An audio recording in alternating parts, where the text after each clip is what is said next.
Welcome to Spotlight Advanced. I'm Megan Nollet. And I'm Bruce Gulland. Spotlight uses a special English method of broadcasting. It is easier for people to understand, no matter where in the world they live.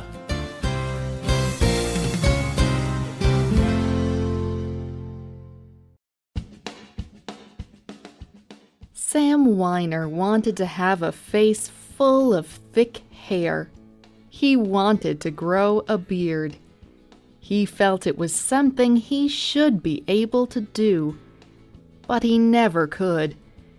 So he decided that he would not shave off the hair on his face until he had a beautiful beard. He wrote about this for Vice.com. After a few days, all I get are a few thin hairs, mostly on my neck. My facial hair is both like wires and sadly thin. I look like a cross between a magic wizard and a sad teenager. I do not like how beards look, but I hate that I cannot grow one. Men have been growing hair on their faces for thousands of years. Some men can grow large beards. Some men cannot grow any beard. But beards are more than just hair. They have religious, social, cultural, and even political meaning. Today's spotlight is on beards.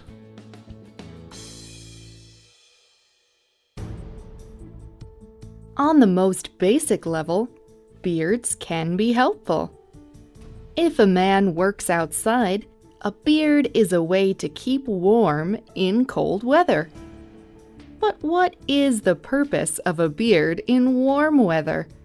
Or when a man works inside all day?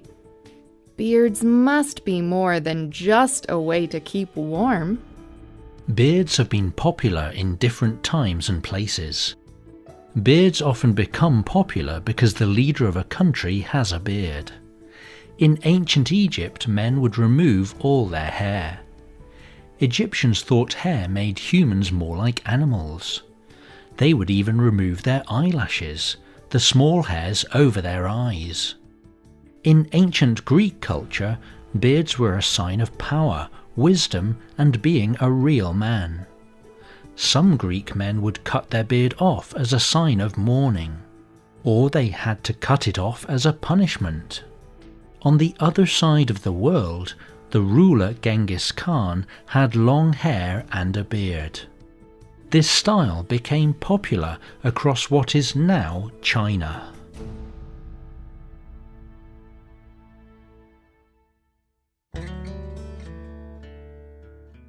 Growing a beard can be a way to connect to the past.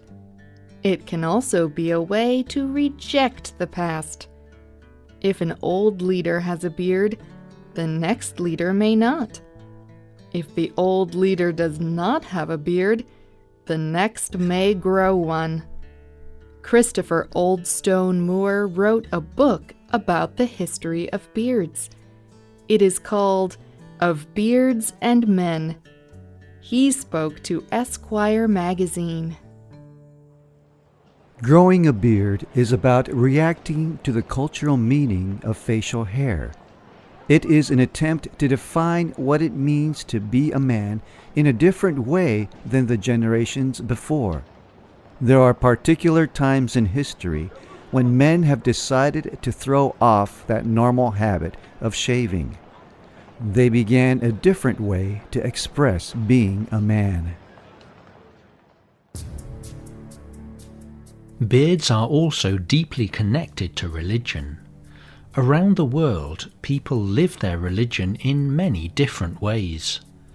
But at different times, there have been commands to grow beards in Judaism, Christianity, Islam, and Sikhism. Religious commands to grow a beard begin with what it means to be a man, but they often become signs of religious devotion.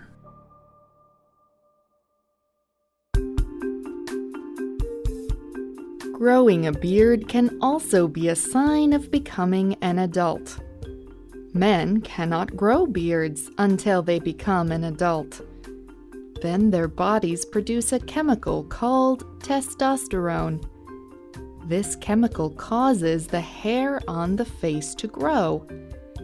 This is why it can be difficult for men who cannot grow a beard. They may feel like they are not a full adult.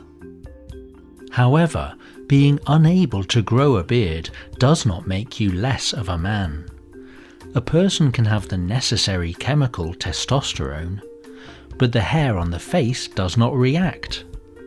Men who cannot grow a beard usually have normal levels of testosterone. They simply have genes that make it difficult to grow a beard.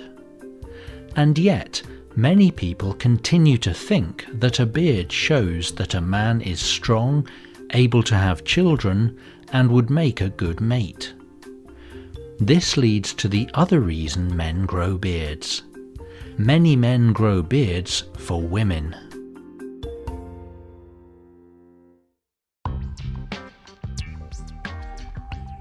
In 2016, the University of Queensland in Australia did a study. They showed thousands of women pictures of men. The men had either no beard, a short beard, or a big beard. Women said that the men with a short beard or no beard were the most sexually good-looking. But the women's answers were different when asked who they would marry. Leslie Alderman wrote about the study for the New York Times. When it came to choosing a partner, or a man whom a woman could have babies with, the more facial hair, the better. Men with full beards were the clear winners on this question. This suggests that men who are ready to marry may do better if they shave less. Science shows that men who cannot grow beards are still able to have children and be strong.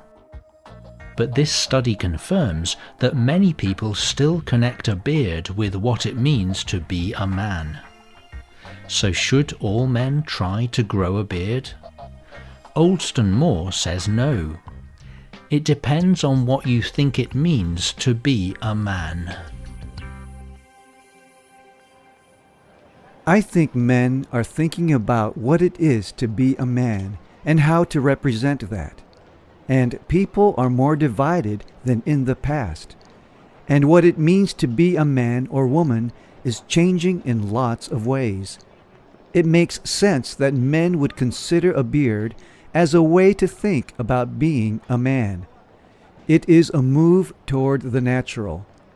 I think that for a lot of men, that has got to be an important piece of what it means to be a man today, or maybe just a human being. One of the ways to show you have choice is to choose to have a beard. What do you think of beards? Do they look good? Do you wish you had a beard? Tell us what you think. You can leave a comment on our website or email us at radio@radioenglish.net. You can also comment on Facebook at facebook.com/spotlightradio.